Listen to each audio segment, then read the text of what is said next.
Hello everyone, good morning সবাইকে। সকাল সকাল ভিডিওটা স্টার্ট করছি।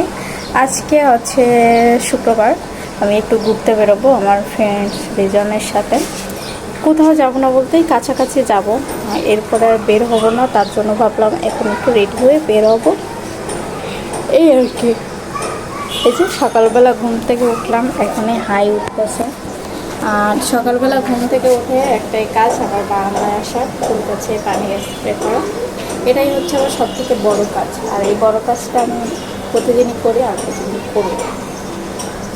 সব থেকে মজার ব্যাপার হচ্ছে পরীক্ষা এসে গেছে কিন্তু পড়তে ইচ্ছা করতেছে না। এরকম কার কার হচ্ছে বলতো? আমার তো হচ্ছে ভাই।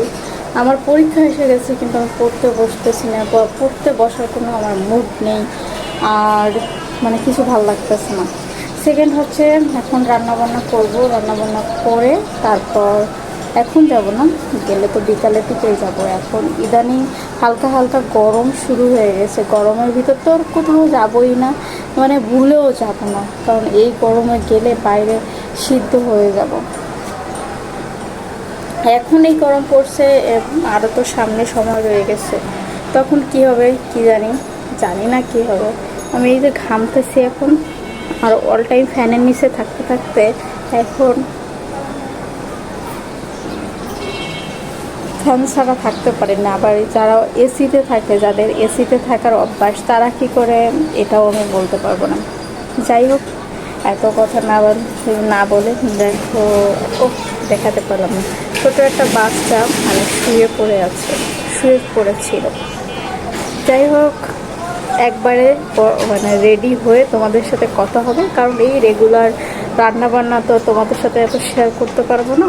তাহলে বলবে কি একটু কাজ করে এটা আবার দেখানো লাগে, তাই ওটু কাজ না দেখাই। এই তো বাইরে যাওয়ার জন্য পুরোপুরি রেডি হয়ে গেছি। আমি এই ড্রেসটাই পরবো, কারণ প্রতিদিন আর ধরতে সময় হয় না। তাই একটা ড্রেস একদিন 2 দিন বা 3 দিন পরে তারপরে ধুই, কারণ হচ্ছে ওই যে সব কাজ মিলায় করতে গেলে আর হয় না। ঘুরে ফিরে বাসায় চলে আসছি, ড্রেসটাও চেঞ্জ করে নেব। আর এই এক্সামের ভিতর আর বেরোবো না এই কয়েকটা দিন, কারণ পড়াশোনার অবস্থা খুব বেহাল দশা। তো আজকে আমার হাজব্যান্ডের সাথে বেরোয়নি, আমি আমার ফ্রেন্ডের সাথে বেরোইছি, এই আর কি। ও আমাকে ছাড়া বেরোতে পারে না, আমি আর ওকে ছাড়া বেরোতে পারি না।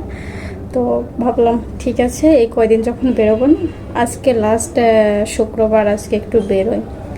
তো ঘোরাফেরা আমাদের শেষ, এখন ড্রেসটা চেঞ্জ করব, এই আর কি। এই টি শার্টটা সেদিন আমি নিয়েছিলাম, ভাবছিলাম রিজনকেও সেম একটা টি শার্ট কিনে দিব, গিফট করব, কিন্তু ওর সাইজে আর পাওয়া হয়নি।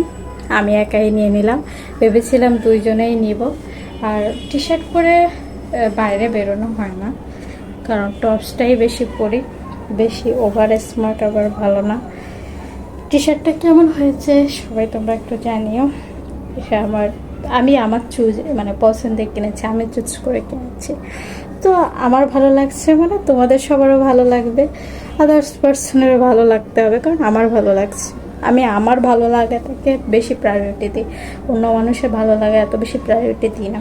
এই জন্য হয়তো আমি মানুষের কাছে খারাপ, আমি মানুষের কাছে ভালো হওয়ার চেষ্টাও করি না, ভালো হওয়ার দরকার নেই। আমি যেভাবে আমি ভালো থাকবো আমি সেটাই করবো।